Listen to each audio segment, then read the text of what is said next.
Først så holder du de to knapper herinde, vores høj og lav i fartvalget. Dem holder du så begge to inde.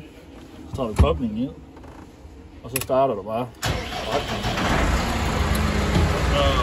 Så kommer vi ind i vores våbenmenu.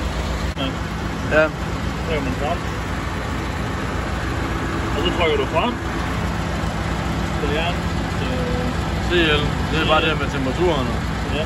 Og så trykker du frem igen. Frem igen. Igen. Så nu gør det syn.